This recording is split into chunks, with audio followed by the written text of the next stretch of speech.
Salary का एक part HRA पढ़ने जा रहे हैं कि एचआरए का कैलकुलेशन कैसे होता है और एचआरए होता क्या है। एचआरए मीन्स होता है हाउस रेंट अलाउंस, जो प्रत्येक इम्प्लॉय के, या तो गवर्नमेंट इम्प्लॉय हो या प्राइवेट इम्प्लॉय हो, ये दोनों इम्प्लॉय को इम्प्लॉयर के द्वारा घर का फैसिलिटी दिया जाता है जिसको हम लोग एचआरए बोलते हैं। यानी घर में रहने के लिए, यानी शहर में कहीं भी किराया पर रहने के लिए जो किराया चुकाने के लिए इम्प्लॉयर के द्वारा इम्प्लॉय को पर मंथ दिया जाता है उसे हम लोग एचआरए कहते हैं, हाउस रेंट अलाउंस। उस पर कुछ मैक्सिमम अमाउंट या कुछ मिनिमम अमाउंट तक छूट दिया जाता है, जिसके बारे में पढ़ेंगे कि अगर मुझे एचआरए मिलेगा तो कितने तक टैक्स देना पड़ सकते हैं और कितने अमाउंट तक छूट मिल सकता है। तो आइए हम लोग पढ़ते हैं HRA house rent allowance section 10(13)(a).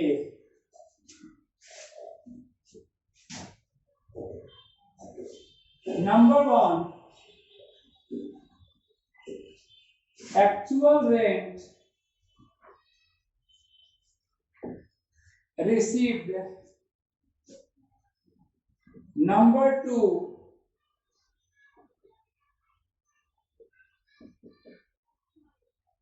excess of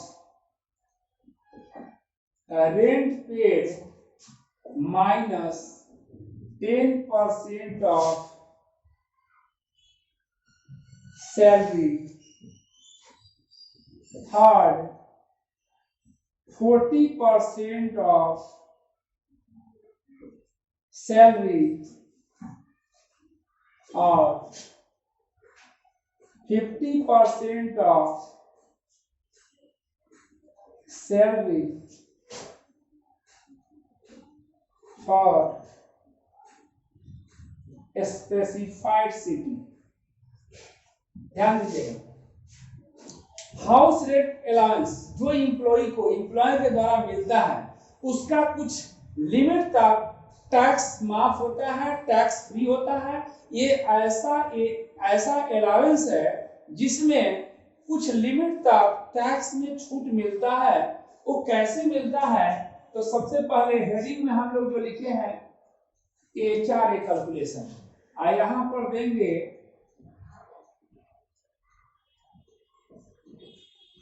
following list are exempted. मतलब क्या होता है? फॉलोइंग लिस्ट आर एग्जम्प्टेड का मतलब क्या होता है? जो सबसे छोटा होगा वो एग्जम्प्ट होगा, उस पर टैक्स नहीं देना होगा। Following list are exempted means जो सबसे छोटा अमाउंट होगा उस पर टैक्स नहीं देना पड़ेगा। तो छोटा अमाउंट कौन हो सकता है?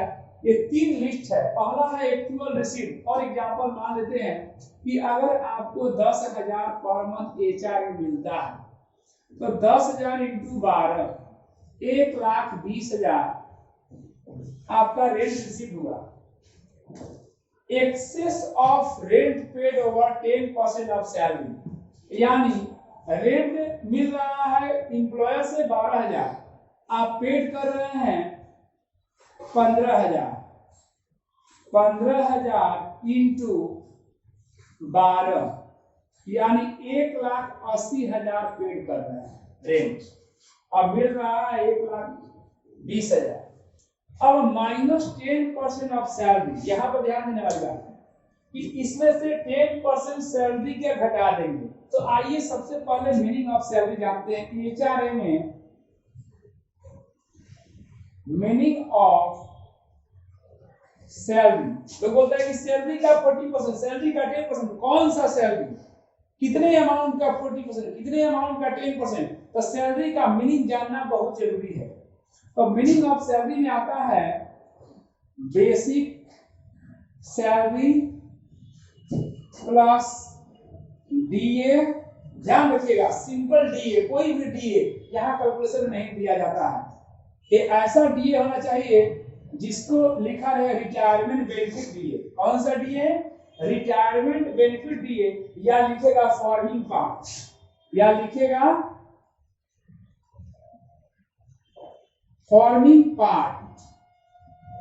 ये दोनों में से कोई डीए रहेगा तो चलेगा, लेकिन सिंपल डीए नहीं चलेगा।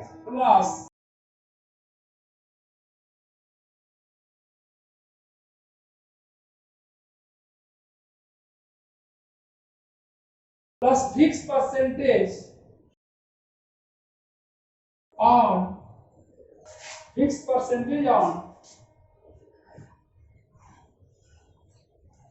Turnover commission. ध्यान रखिएगा, टर्नओवर कमीशन फिक्स परसेंटेज। कभी कभी अमाउंट देगा कि एम्प्लॉय के 5000 कमीशन मिला, लेकिन उसमें दे देगा कि fix percentage of turnover commission है, तब तो ठीक है। अन्यथा अगर फिक्स परसेंटेज ना दिया रहे तब उस परसेंटेज को हम लोग नहीं लेते हैं, उस कमीशन को नहीं लेते हैं। या तो अमाउंट देकर लिख दे कि fix percentage of turnover commission है, या लिखा रहा है कि 5 लाख का सेल है, इनका 5% कमीशन होगा, तब लिया जाएगा। यानी बेसिक मान लीजिए 20,000 पर मंथ है, basic 20,000 per month into 12, 2,40,000। DA retirement benefit वाला डीए जो है वो 10,000 महीना है, इंटू 12, 1,20,000। कमीशन या का अमाउंट दिया रहेगा, या लिखेगा कि हमारे बिजनेस में जो सेल हुआ है वो 10 लाख हुआ है। कितना हुआ है? 10 लाख का सेल हुआ है, इस पर 20% कमीशन देना है। 20% कमीशन देना है। 10 लाख का 20% कितना हो जाएगा? 2 लाख। टोटल आपका सैलरी हो जाएगा 2, 2, 4, 1, 5,60,000, 5,60,000। सैलरी का मीनिंग निकल करके आ गया। अगर कभी कभी सेल ना दिया गया और लिखा रहा है 10,000 fix percentage of turnover commission, तो हम लोग डायरेक्ट इसको ऐड करेंगे। लेकिन सिंपल लिखेगा कि एम्प्लॉय के 10,000 कमीशन दिया गया, तो वो कमीशन को नहीं लेंगे। तो यहाँ पर हम लोग के एचआर में मिला 1,20,000, पेड कर रहे हैं 1,80,000, इसका 10% माइनस करना है, यानी इसका 10% निकालिए, कितना आ जाएगा? 5,60,000 का 10% 56,000। इसमें से 56,000 को हम लोग क्या करेंगे? माइनस करेंगे। तो 56,000 माइनस करने के बाद 1,80,000 में से कितना बच जाएगा? 1,24,000। ठीक है। और थर्ड है 40% ऑफ सैलरी और 50% of salary in specified city.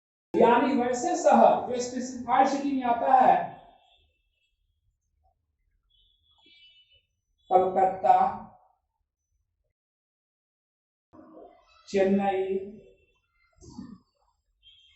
Mumbai, Delhi, etc। ये 4 शहर में से कोई शहर में एम्प्लॉय रह रहा है, तो उसका सैलरी का 50%, यही सैलरी का 50%, और बाकी जगह रह रहा है तो 40%। तो मान लीजिए कि ये मिस्टर एक्स रहते हैं मुंबई में, रहते हैं, तो उनका 50% ऑफ सैलरी 5,60,000 आधा कीजिए, 2,80,000। इसमें से क्या करेंगे कि फॉलोइंग लिस्ट आर एग्जम्प्टेड, ये तीनों में से छोटा जो होगा वो एग्जम्प्ट हो जाएगा। यानी जो मिला है 1,20,000, यही सबसे छोटा है, तो ये टैक्स फ्री हो जाएगा, यानी कोई टैक्स इस पर देना नहीं पड़ेगा। अगर मान लीजिए कि यहाँ पर कम आ जाता, 1,10,000 आता या 1 लाख आता, तब ऐसे कंडीशन में हम लोग क्या करते? 1,20,000 में से 1,10,000 घटा देते हैं, बाकी 10,000 पर क्या करना पड़ता, टैक्स देना पड़ता। इसीलिए ये बात को ध्यान रखना है कि जब भी हम लोग ये कैलकुलेशन करें तो फॉलोइंग लिस्ट आर एग्जाम्प्टेड, तीनों में से जो छोटा होगा वही टैक्स फ्री होगा। तो यहाँ लिखेंगे एग्जाम्प्ट ₹1,20,000 HRA, टैक्सेबल 0, क्योंकि जो एग्जाम्प्ट होता है उससे ज्यादा मिलता है तब टैक्स लगता है। अगर मिलने वाला ही अमाउंट एग्जाम्प्ट हो जाए तो इसमें टैक्स देने की कोई जरूरत नहीं है, यानी HRA आपका टैक्स फ्री हो गया। चलिए इसमें आपको क्लियर हो गया होगा। HRA हमारे सैलरी हेड का कैलकुलेशन है और इसमें क्लियर हो गया होगा। कहीं भी कंफ्यूजन होगा तो कमेंट सेक्शन में आप पूछ सकते हैं। Thank you. नेक्स्ट वीडियो के लिए सब्सक्राइब करें।